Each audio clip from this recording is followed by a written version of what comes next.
Hi hello மக்களே, விடாமுயற்சி படத்தோட ஃபர்ஸ்ட் லுக் செகண்ட் லுக்லாம் ரிலீஸ் பண்ணியிருந்தாங்க. இப்போ பார்த்தீங்க அப்படின்னா நம்ம த்ரிஷா மேடம் இருக்காங்களே, அவங்களோட கேரக்டரும் ரிவீல் பண்ணிட்டாங்க. அது மட்டும் இல்லைங்க, நம்ம தல அஜித்தோட கேரக்டரையும் ரிவீல் பண்ண போகிறாங்க. அதுக்கு முன்னாடி த்ரிஷாவோட கேரக்டர் ரிவீல் பண்ணியிருக்காங்க. த்ரிஷா இந்த படத்தில் பார்த்தீங்க அப்படின்னா பல்லவி அப்படின்ற கேரக்டரில் வந்து அவங்க நடிக்கிறாங்க. ஸோ இன்னும் பார்த்தீங்கன்னா அவங்களுக்கு வந்து ஒரு போஸ்டர் கூட ரிலீஸ் பண்ணிட்டாங்க. ஸோ ஒரு கார் பக்கத்தில் சாஞ்சு நிற்கிற மாதிரியான ஒரு போஸ்டரும் ரிலீஸ் பண்ணிருக்காங்க. இதை தொடர்ந்து விடாமுயற்சி படத்தோட இன்னொரு செமையான அப்டேட் தராங்க.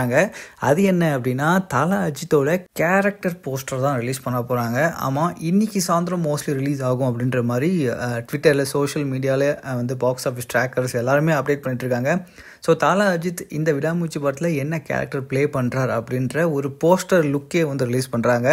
ஸோ இதுக்கு முன்னாடி ரிலீஸ் ஆன போஸ்டர் இல்லாமல் இந்த போஸ்டர் எந்த மாதிரி இருக்கும் அப்படின்றத நம்ம இன்னைக்கு வெயிட் பண்ணி பார்க்கலாம். த்ரிஷாவோட போஸ்டர் உங்களுக்கு பிடிச்சிருக்கா அப்படின்றத கமெண்ட்டில் போட்டுருங்க.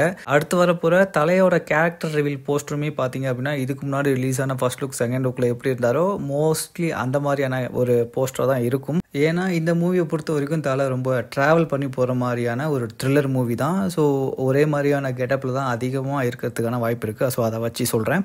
ஸோ வெயிட் பண்ணி பார்க்கலாம். ஒரு புது விதமான கெட்டப்பில் ஒரு கேரக்டர் ரிவீல் போஸ்ட் விட்டால் நல்லா தான் இருக்கும். தலை பற்றின அப்டேட்ஸ்க்கு மறக்காமல் சேனலை சப்ஸ்கிரைப் பண்ணிக்கோங்க. லைவ் போடுவோம், சப்ஸ்கிரைப் பண்ணி பெல் பட்டனையும் தட்டி விட்டுருங்க.